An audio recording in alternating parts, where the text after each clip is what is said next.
I think I was surprised this week. What were you surprised by in the fucking... I was surprised by a lot of things. There were some things in my life that happened. There were a few things, that went really right. There are a few things that went very wrong. There was a whole lot of having to improvise a few things on the fly and, just get it done really quickly.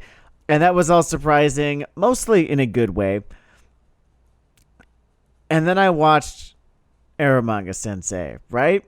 As I was promising that we would do. And eventually we are also going to watch Interspecies Reviewers. It's going to get a whole episode the way I that... want to see if you physically die during that one. I want to know what is left of my... I think you may have the worst package of traits to enter Interspecies Reviewers with. I mean, I definitely did the first time we tried. Sane, ace, above a rock's intelligence. It's not a good package. I don't think sane people should watch that show. You know how they say that, like, being adjusted to an ill society is not healthy? Or how does it go? It's. I'm sure there is a very jokerific quote in that vein. I personally think the property has its place in the same vein that they used to loop certain thrash metal songs to interrogate people. They'd use my favorite band, in fact. Which is a nice touch. So I think that the next time we have some captured, pretty much someone else's freedom fighters, next time we capture some of them, we can really use Interspecies Reviewers to loosen up some lips. But you know what we can't use? We can't use the subject of today's episode, Eromanga Sensei, because mostly their eyes are just going to be wandering for 75% of it, and then they're just going to feel kind of fucking weird for the other 25%. That is the surprising thing about Eromanga Sensei. See, I went into Eromanga Sensei thinking that I'd be so fucking disgusted by it that I wouldn't get 5 minutes into the first episode, which was very much the case for Interspecies Reviewers. But here I am, You fucking tapped. about halfway through the series now.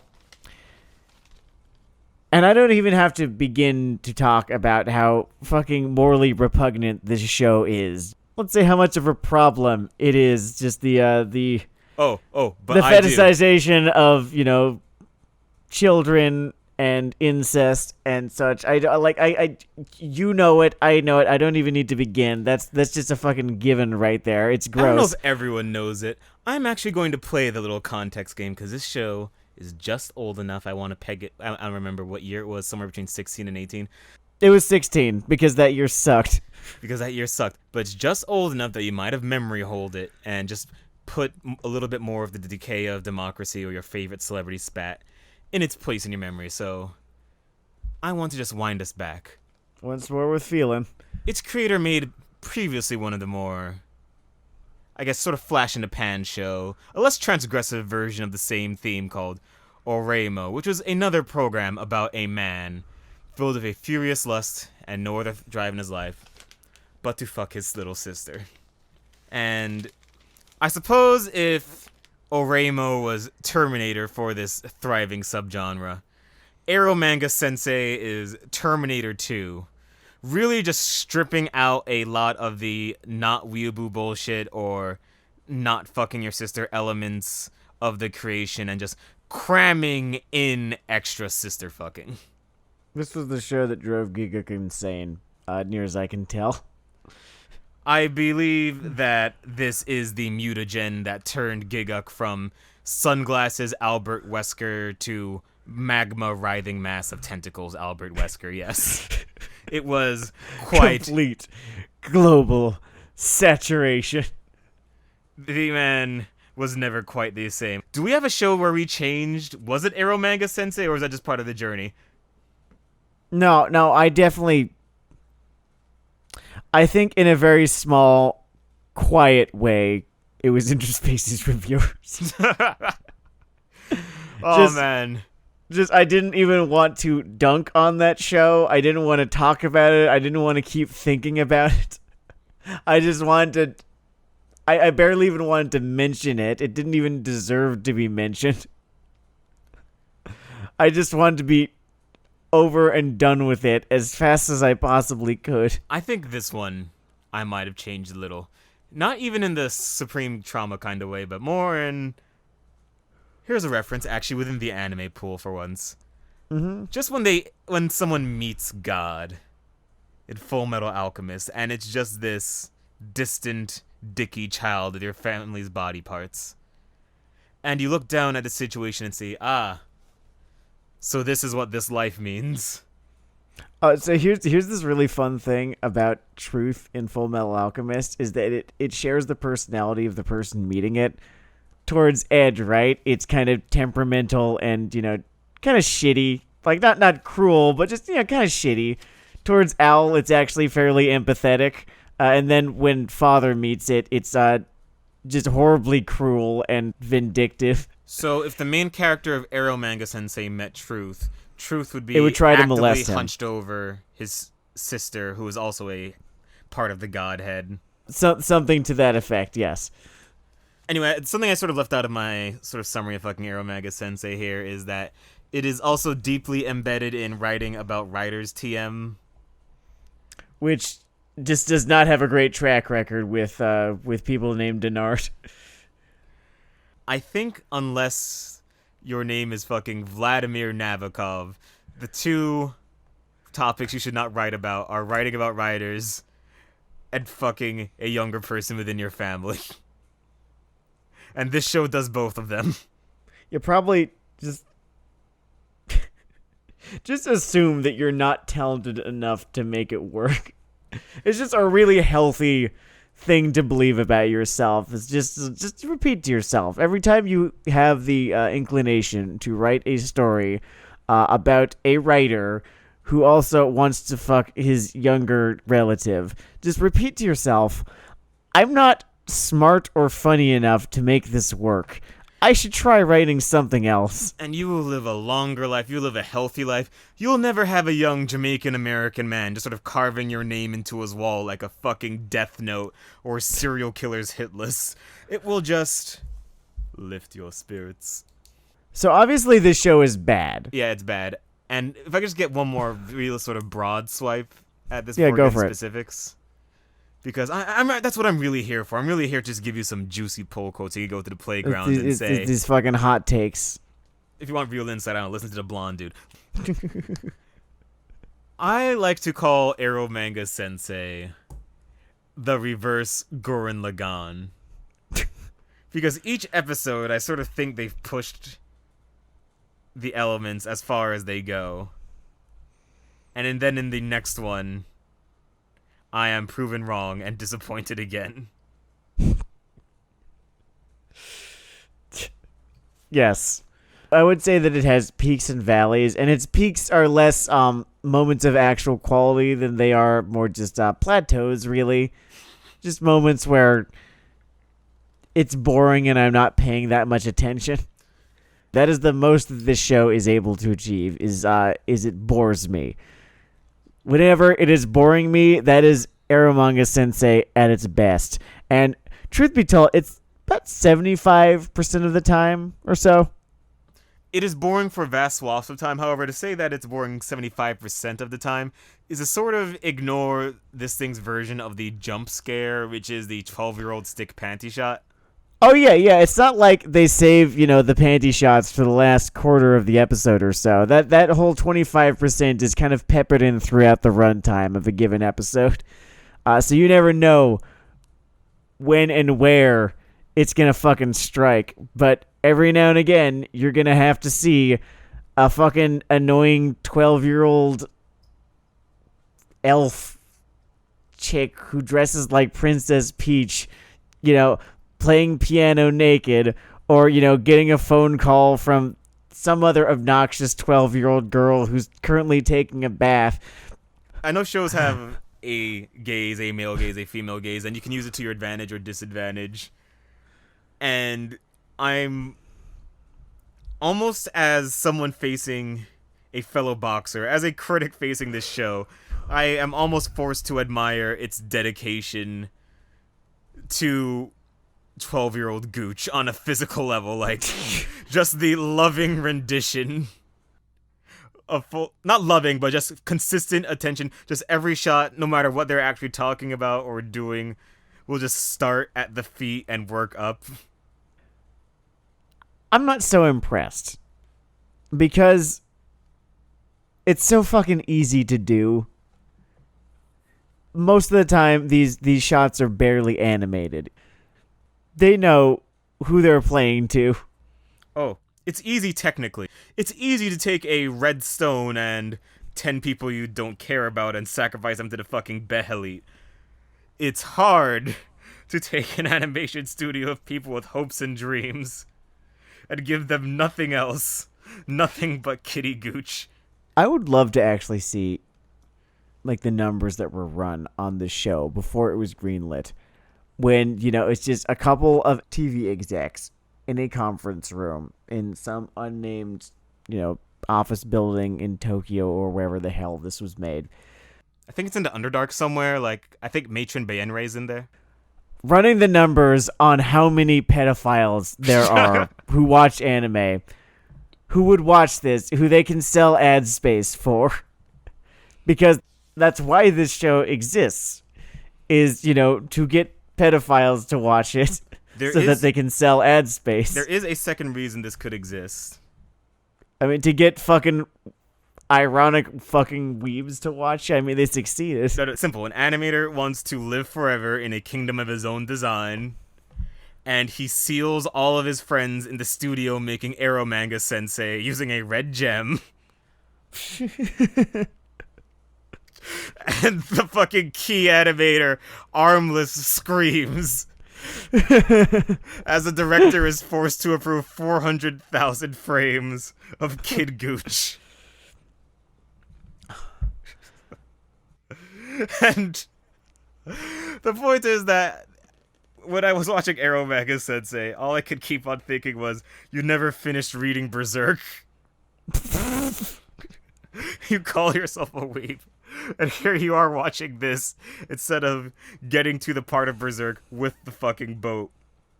See, my reaction to that was something akin to, well, how would I exactly put it? It was I was expecting this show to break me. I think I've already mentioned that a little bit before. I was expecting Eromanga Sensei to break me.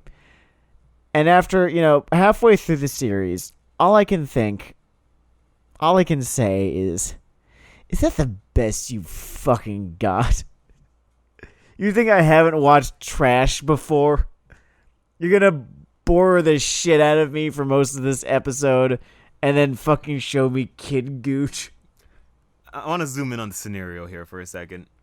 Mm-hmm. Just to lay a bit more context before I just go back to the sort of list of burners in the back of my head. But a specific part of the framing is that these two kids are, like, I know, on their own, orphaned, whatever. He was introduced to her as his adoptive little sister, not related by blood. They use the word. They say it 3 times in the opening episode, almost as if to stenciled on their foreheads and say, "You can't stop us. We're invincible now. We have cast the ward of invincibility."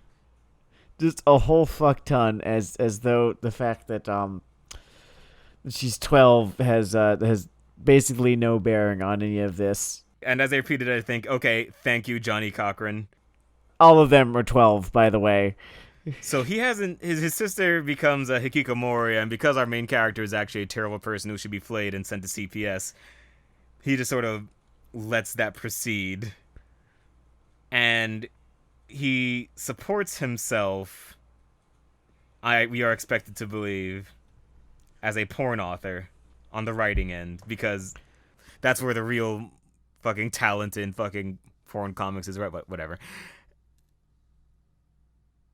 I think half of those are just made by artists winging it. It doesn't matter. It doesn't fucking matter. And he has a anonymous partner in crafting porn named Eromanga Sensei, who everyone assumes is some older, pervy gentleman. Faff about, it's his sister. It's his sister. Faff she wants to fuck him. Her fan is another 12-year-old girl who wants to bone the author. Faff about, there's another author who is constantly dressed up in... You ever known someone with the right disorders to do the whole elegant gothic Lolita thing correctly? Like, totally good on them for doing it, but this whole thing pops another fucking... I want to say 13. It doesn't matter. Again, she looks more like fucking Princess Peach. It's something else. Not an EGL or no. That's Actually, I may be short selling how much I dislike this character relative to the oh, others. she's awful, and she keeps just fucking showing up when I least want her to be there. What's her name? Elf Yamada or something? Yeah, it's Elf Yamaz. I I am already not enjoying this show just to begin with. And then there's these episodes, these formless fucking episodes, and we'll get to that because that's just another fucking thing we could bring up here. What you didn't get to, by the way, in the subsequent episodes of Eromanga Sensei is that another rival author is introduced who is the same character, only she's the Rei emotionless girl type. Yeah, okay.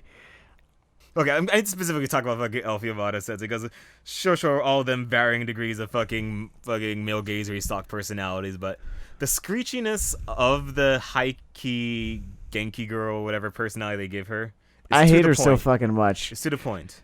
Take all that shit I said about disliking all the fucking incest pandering scenes. Every time Elf came on fucking screen, I said, go back to the incest. I'm sorry. I apologize, Eromanga Sensei. Please, take me back to Lolita. Low is my love. Low is my fire and my heart. Please. And she just appears so fucking apropos of nothing sometimes. And I do want to get to the whole formless episode thing.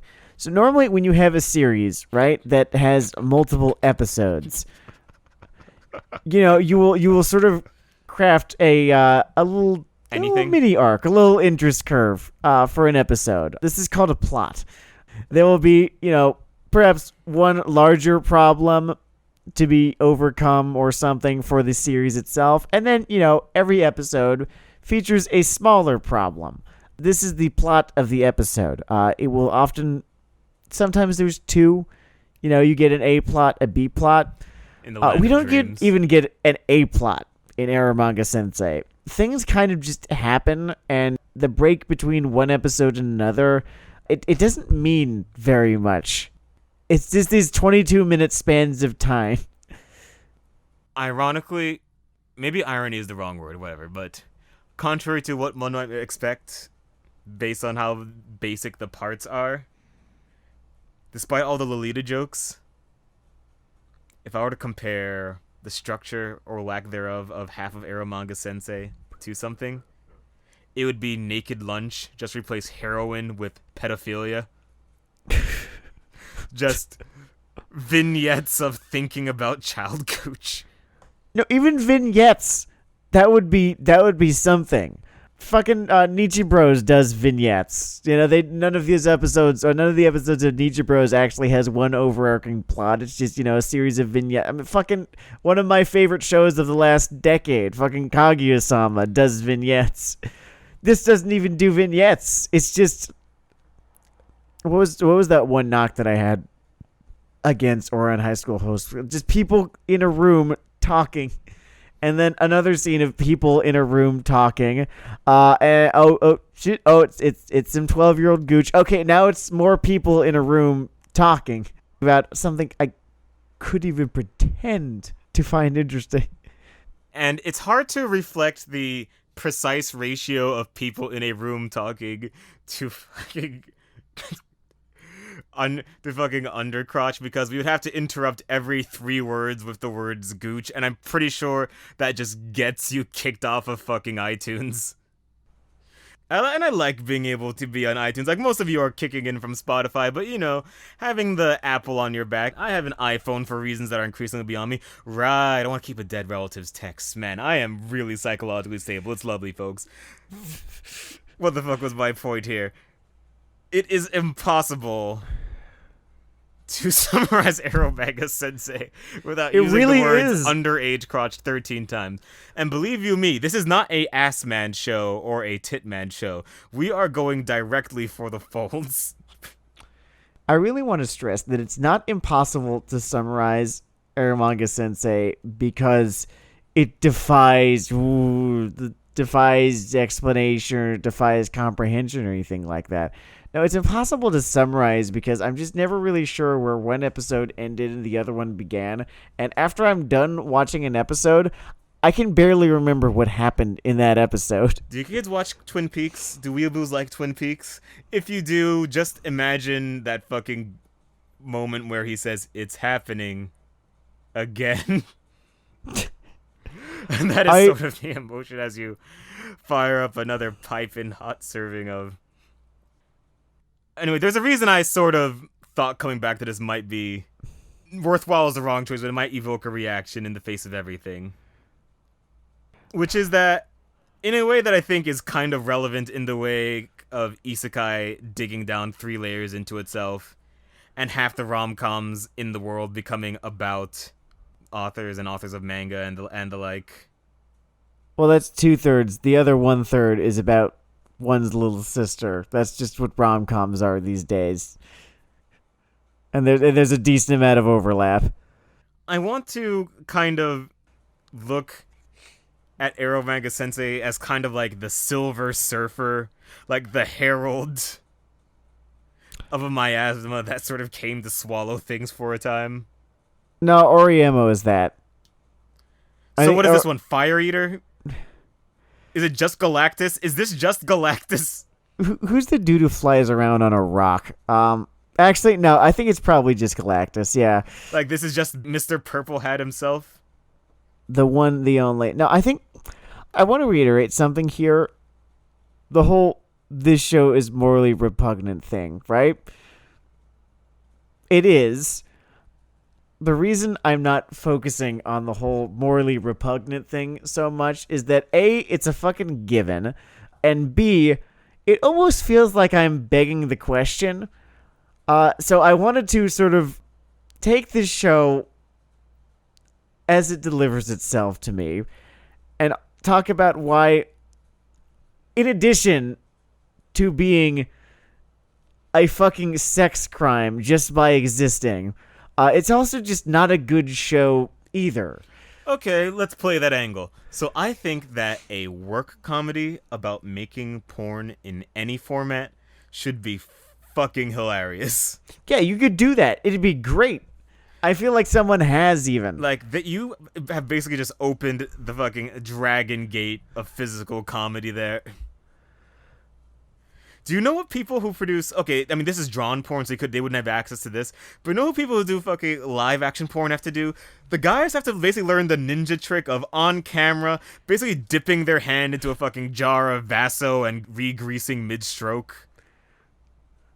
I'm reminded of that one fantastic David Foster Wallace essay where he talks about covering the porn world's version of the Academy Awards. Oh, yeah, he did fucking Comic-Con for like AVN or some shit. Pretty much, yes. And how fucking side-splittingly funny it was, and just how I am begging to fucking see a live-action, just a particular gag in that essay play out. Not even a gag, it was something that really fucking happened. If Wallace and Hunter are... Oh, wow, we really are dudes. Whatever. Right. If there was ever any question. If reading Wallace and Thompson while riding around horses bare-chested teaches you anything, it's that reality is full of things that can be framed as gags easily and well. Actually, fuck it, I get that from Joan Didion too. Yeah, fuck you people, I'm woke. I don't... But yeah, my point here is that I'm not really against sex and shit. Prison School is one of the best things that fucking happened. It is one of the funniest, not just manga, but anything of all time. Sex is one of the basic units of good comedy and bad comedy, and I am sort of just fascinated at this thing's failure. It's so inept. It feels as though it can survive on the shock value alone, and I suppose it's right because people are morons who will, declare this to be, the thing that drove them insane. With what? Boredom? You know the distancing effect when you talk about the fucking game mechanic isekai shit when it just comes to like sort of yeah, it's just like and characters? Clearly this is not real. Yeah, I think that the way this thing lives recursively within like niche fetish filters of sexuality kind of kills the sex comedy because it's like too many degrees off from a frame that is either insightful or relatable or just intuitively funny. I think I understand what you're saying here. I think if I can put it into layman's terms, it's people are too busy being weirded the fuck out. Yeah, people are too busy By being what is weirded the happening. fuck out. That's one thing, and I don't know if you can have a sex comedy that does not have a sane eye on what sex is or should be. It's like a political comedy written by a fascist. I'm just not really too sure that anyone involved in the production of the show has had sex with another human being. Not consensual sex, at the very least. I'm not accusing anyone on the production staff of Eromanga Sensei of, anything more than creating child porn. Local podcaster accuses anime studio of human trafficking. Pizzagate for weeaboos? No, I'm just accusing them of creating child pornography, that's all. Yeah, it's a thing. I am oddly chuffed that this sort of failed to make the smut production tag team thing funny. Mostly because I am a real easy sell on transgressive comedic concepts. Honestly, you just have them be two scumbag dudes. It's not fucking hard. That's practically all of what, the first half or so of Welcome to the NHK was. Yeah, things should be a little sunnier in Philadelphia on this program. But then you couldn't do the thing at the end of the episode where his kindness and why the harem is drawn to his heart is drawn in evident detail. And she can't flutter her eyelids and say, "I'm in love with someone, older brother." It's fucking... Dude, we already know that this idiot doesn't have a fucking personality. Don't try to fucking... What's the fucking term? Piss on my leg and tell me it's raining? Yeah, it could really... God, I'm just imagining the Doki Doki Literature Club just got the fucking book for an episode of this. He could turn it into some fucking thing. Again, I'm repeating myself here, but I don't know how this fucking drove people off the fucking deep end, being like, oh no, I finally understand now. I must embrace trash. I can understand how, like, Domestic Girlfriend or something can do that, because it fucking did it for me. Like, Cats did that for me. Like, I know what kind of show they're talking about when they are talking about how, like, oh, this drove me fucking insane and I love it. That sort of thing. Because Domestic Girlfriend drove me somewhat insane and I loved it. Cats drove me absolutely fucking out of my goddamn mind and I loved it. I was just kind of wondering what the fuck went wrong. They're kind of useful points of comparison to each other, as they are both the trash, in theory, peaks of a season, but one of them should be burned and one of them should be in a museum with a football helmet on it. Oh, yeah, didn't you fucking binge the rest of fucking Domestic Girlfriend? I read the rest of it, thanks for spoiling the book report episode, and... The thing to understand, there's some interesting gaffes. Mm-hmm. Domestic Girlfriend ultimately is by a moron who has been outside. It delivers on its promise, too. Like, it fucking can cash its checks. By a moron who has been outside, a moron who has wanted to sleep with an adult. He's not a fucking coward, either. A moron who can draw... The show looks bad, by the way. I know we've been talking a lot about plots and structures and morals and fucking Nabokov or whatever, but there's just nothing unique about Eromanga Sensei's look whatsoever. It looks like every single other fucking light novel adaptation. I don't know if it's a light novel adaptation. Even if it's not, it is. Yeah, it's that look that everything has had since, like, the world God only knows. Yeah, I think that's a pretty fair assessment. Give me one moment to look this up. Eromanga Sensei. Yeah, light novel series. Fucking called it. Cue air horns. I think you have a good point about Domestic Girlfriend actually living up to the idea that this is going to be a colorful series of stupid transgressions throughout. He knows which way his fucking bread is buttered. Trash! Whereas the Eromanga Sensei guy is saying nothing things about publishing that everyone can glean from reading, 4 pages of Reader's Digest spelled backwards. It's not even that. It's that he's promising you trash, and you're not even getting trash. You're getting, like, trash water. Ugh. It's so fucking without substance. Honest to fucking God. They just keep going on. So I think when people say a show is trash, what you ideally want is essentially children throwing paint against the wall, right? Yeah, go on. Instead, Eromanga Sensei pans between a mistranslation of an office meeting and a 12-year-old's vagina. And it just switches between these two shots for its entire run. It fails its shock value, too. I'm not even sure how it does, but it does. I'm not sure it fails on shock value as much as it's bad in a very numbing way that makes the more transgressive elements feel flatter. Yeah, maybe I'm just so bored most of the time that, every fucking time, like, she lies back on her bed and her fucking, like, shirt, like, kind of foofs up. I'm just thinking, like, man, shut the fuck up. That's the reason I'm so hard on this one versus a lot of other things. Like, I think I'm a fun guy. Mm-hmm. Is that when it comes to all the sort of common traits of anime, good, bad, neutral, I think there are only two things I actually unironically hate. Like, there's a reason I can easily make a show called Weeaboo Hell or Purgatory Paradiso. Yeah. Because the only two things that will just give me negative endorphins up the wall is being fucking bored and implicit or explicit pedophilia. And those are the only two gears in Eromanga Sensei.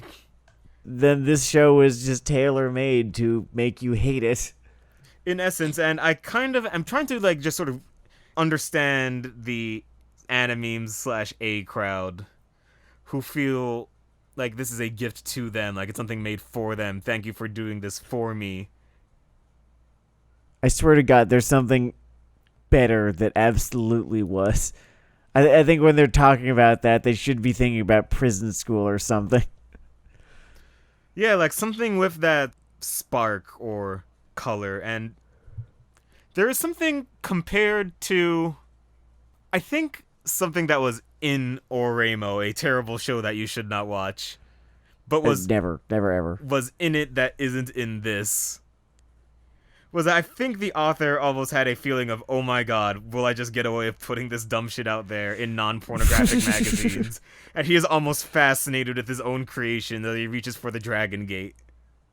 I like wrestling a lot, whatever, Dragon Gate, but I too like wrestling a lot. I like that one clip of Will Ospreay no-selling, not Kazuchika Okada, Kota Ibushi doing that fucking son of moonsault, right? What the fuck is he doing? Oh, was it a Star Press? I don't remember. I'll have to look it up again. I think it was a moonsault or something like that, and he no-sells it, and then they start playing, whichever JoJo theme. It could be any of them. Oh god, I know the one you're talking about. Yeah, that is a beautiful match. My point here is that then he comes to Eromanga Sensei, and he knows the gates of sin are open. He knows he can do anything, and we are just marching along another waifu gallery, but with the confidence that he does not have to entertain us on this journey. I think if the show gets points for anything, it's for not trotting them all out in front of you like show dogs in the first fucking episode. Yeah, it's way more like the fucking wrestling again, raw hotshot booking, like 2 episodes will just be about a waifu, everything is about this waifu, and then they're just fucking dropped into the background to shriek once every 3 minutes, but then just become mannequins. He's kind of a soul vampire in the show, and the way that I said Natsuo was, but in a less entertaining way, because there's really that soap opera vector to it, in that he can physically suck the personality out of these thin characters. Not just these characters, he can suck the personality out of this show. Like, that's the thing, this show doesn't even seem to have a voice. It's just sort of a series of images, most of them kind of uncomfortable. The show is really just a loop over and over again, and it's like a 15-minute plot, and then there's office scenes, and then there's 15 minutes again. Where a new I'd say that's fair. Girl who is either loud or has a loud personality or always calls him Big Brother. People other than his sister call him Big Brother in a fetishy way in this, by the way. It's a whole thing. Whatever. And they are slowly absorbed into the gelatinous ooze of the guy. And then they are just a fucking hopping vampire with a talisman on their forehead, bouncing behind him to collect their check, then go back to catering. I'm wondering what the fucking stateside equivalent of this weird fucking formula would be. The stateside equivalent to this is just some weird fucking R-rated comedy on FX starring fucking Pete Davidson for some reason, who, has some sort of job or whatever. And then the entire fucking substance of the show is the supporting cast made up of Gigi Hadid, Zoe Saldana, and Margot Robbie trotting around in lingerie calling him daddy all the time. I think that's the show that this would be in America. It is very, very, very fucking possible. Going back to him being an Arrow J author dude, right? And how it's compared to some other shows we watch. Alongside more forgiveness for Domestic Girlfriend, I also want to hand a few points to a show that I gave an overall positive impression of, but I sort of kicked its knees a little for just being about weebs in a very straightforward way. I kind of see a little more of what Love is Hard for Otaku did achieve and was trying to achieve.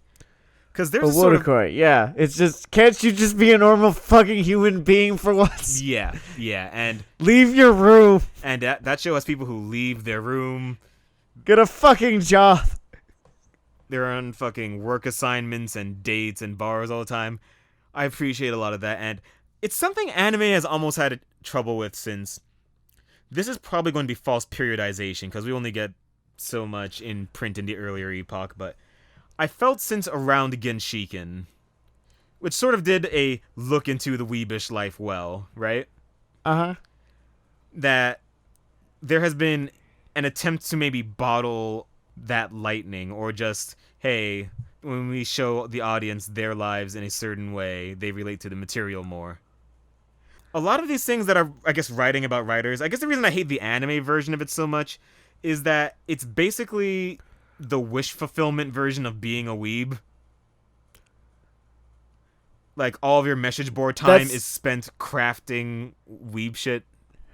That's why I like Kikuchi Goto as much as I did, because the titular character is a miserable control freak.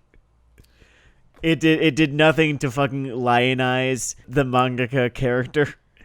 Yeah, I'm fucking with you there, and Kikuchi Goto actually had a semblance of texture and what it's like to be X type of creative person. Like, it doesn't seem like something written either by aliens or suits or someone with their deadline in the next 17 minutes.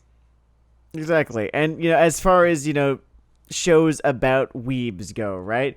You could go in one of either directions, right? Like the Wodokoi, right? It's like, it's okay if you play Monster Hunter on your Switch, in your off hours. That's totally cool. They're your off hours, right? That's one take. And then, your other take is fucking welcome to the NHK, which is you're going to drive yourself fucking insane. None of this is healthy. Stop it. Do something else with your life. Welcome to the NHK was a fucking achievement. I really enjoyed More people need to watch that fucking show. Yeah, that might even be worth an episode in which the thrust of the humor might have to do some work to not just be mean-spirited jabs at people with legitimate issues. Yeah, and then there's that, too. That's a whole fucking factor in this, and, I don't have a fucking psych degree. You don't have a psych degree, but if I could point you towards this one academic paper from a Samuel Lagow-san, MD, entitled Isekai Kills the Laughter, there is a cynical heart to certain productions that just sort of lionize being a piece of garbage in your room. And that is sort of the problem with the Eromanga Sensei character in this. Like, she has... yes, certainly. A few just... From, I guess, the trauma of this death thing, she has these zany traits of always staying in a room and only wanting to bang her brother. And these are, for most of it, until they need a few, maybe 2 episodes of dramatic juice, these are cute foibles. I would sort of say that these traits are not so much lionized as much as, just... As much as they are... Fetishized? It's a gender politics thing. It's a gender fucking politics thing, right? Because Isekai lionizes being a piece of shit and playing games all day. Oh no, I'm falling down all these stairs. I told you, bro. I told you about stairs. Whereas this does not lionize it. It fetishizes. kind of sidling up to you like a fucking Monty Python guy who nudges people, saying, like, what if your parents, weren't around, right? And here's this, and she's in her room the whole time.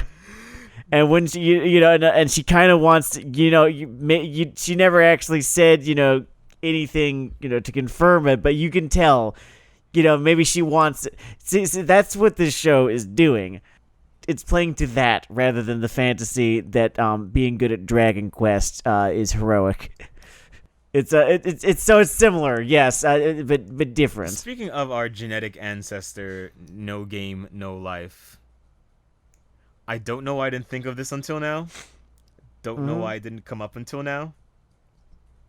This show about a detached fucking weeb ace with his tiny purple-haired live-in, non-genetically related little sister. You fucking hacks. Just don't fucking insult me like this, anime. I'm addressing anime in general. Don't fucking insult me. I'm smarter than that. Motherfucker. This is even the first time I've seen this fucking design for this pseudo waifu. I feel like I'm taking crazy pills. It's the fucking lowly dragon from fucking Miss Kobayashi's Dragon Maid. This is basically the exact same character design. Like, sure, maybe one of them came first. It doesn't matter. They pulled from the same ether. Oh man, it feels good to have a hanging in the public square again. Miss Kobayashi's Dragon Maid was also a truly awful show. But that's neither here nor there. Just thought it deserved to be said.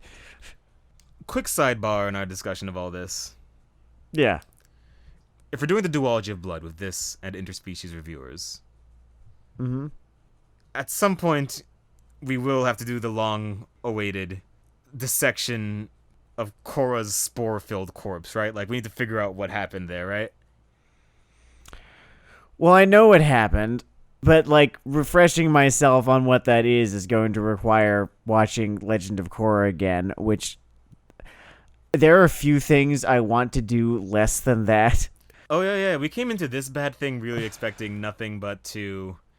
I thought we might be driven to some sort of fucking Outer Planes gigukdom of, yes, I see the worth of the trash now.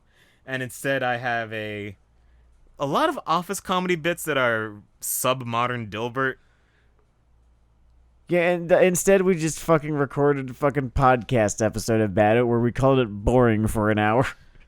Go figure. Boring, pedocore, post-pedocore. You know what actually I find insulting is whenever this show fakes pathos. Like, it tries to tug on my heartstrings in little ways, and I don't think I hate it more than in those moments when I'm supposed to find something sweet about this fucking 16-year-old courting his 12-year-old sister. It's a flaw really unique to this show, that it tries to draw a little genuine human emotion from a shot that implies he is looking down his little sister's shirt, right? I'm looking at this fucking... Tsukasa Fushimi is the guy's name, and I'm on his fucking Wikipedia page, and I'm just looking for... What, prison history? I'm looking for the tab, on his page that says controversies, and it doesn't exist, and I don't fucking believe that's true. Well, I guess he's not the grandest sinner of all time on this front, which I maintain is the madame who made fucking Bunny drop. Oh, man. That was a long con. That was historic. I don't know, I used to have a stand-up bit about it. Maybe I've recorded for you people at some point. Well, I'm going to be on vacation for 2 weeks, starting, a little bit more than a week from now. So if that is if that's the windmill you want to tilt while I'm gone, then it's a pretty fucking good one. Oh my god, it's gonna be the Dennard show. I'm gonna burn this shit to the ground. You're going to come back to cinders. We're both going to be canceled. Can I get Joe Rogan on this thing? Oh man, so much potential. I might just interview a homeless man. Like, not about anime, just really turning his pain into content, You could try to direct the conversation. I feel like you're not, like, that's probably not going to be what ends up happening. It's very possible. It might be hard to get him out of the living room. I think I ultimately, weirdly enough, have to sort of disagree with your assessment that this is the worst anime of the 2010s, because I know that once I'm done recording this episode with you, right, I'm just never going to fucking think about it again. Not because I'm forcing myself not to, but because it gave me no reason to do so. It shares this fate, with dozens of other anime that I've watched, throughout the 2010s. The only thing special about this show is that, it's for sex criminals. So that's real bad right there, certainly. And, what's his fucking name? Takashi Fushimi should probably go to sex jail. It's very possible, but it might be his home. The ending of his fucking Disney I Want song should be him looking gently into the distance at fucking Sing Sing. No, from fucking Sing Sing.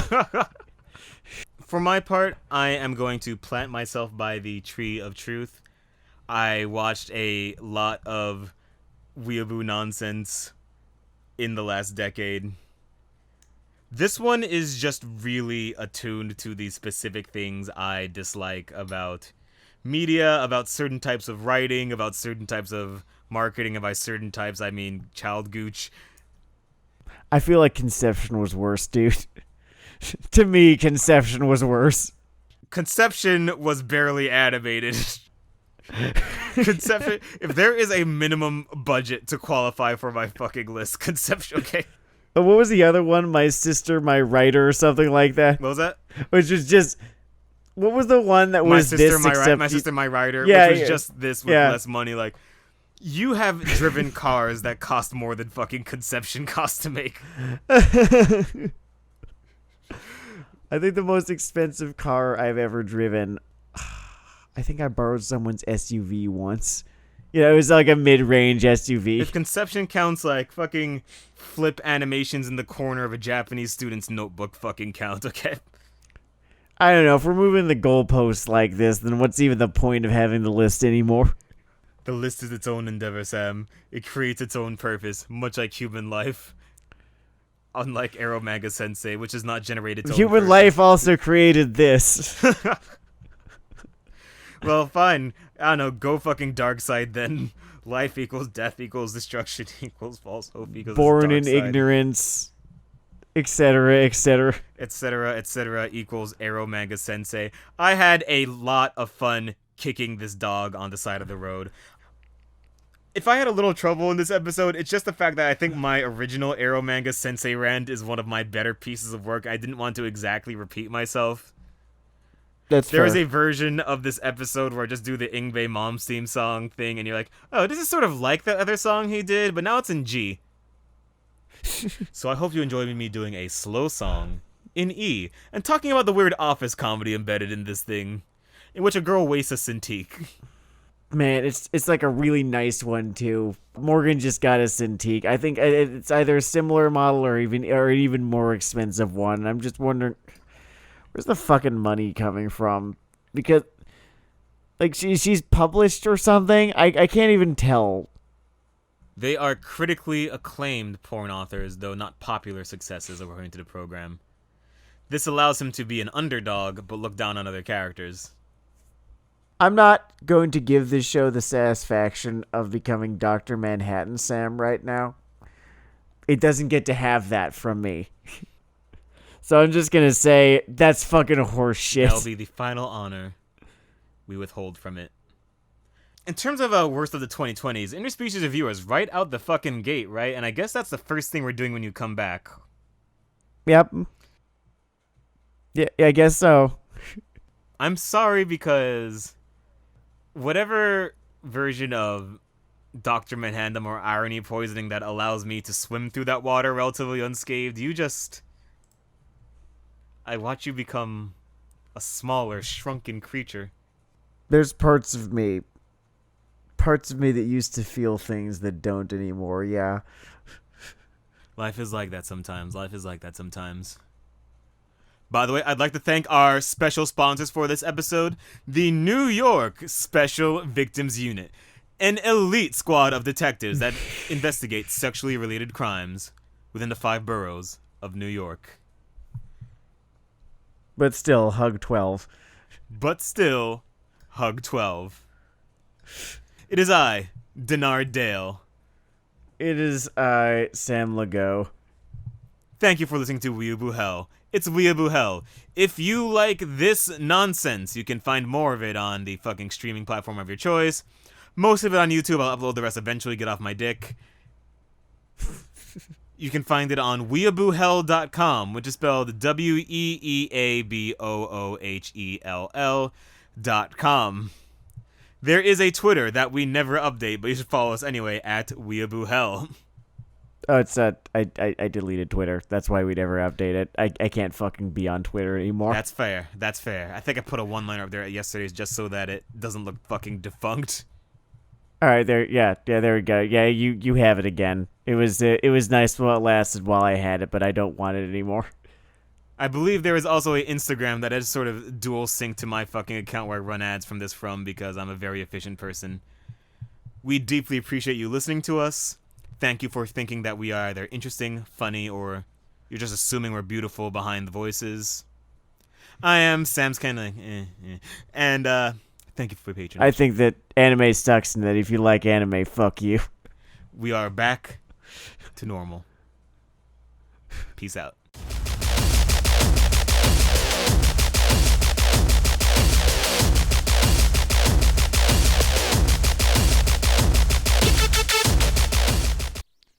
You know, sitting here at 6 a.m., I can't help but muse about how people that edit podcast episodes are just better, smarter, sexier people than their other halves.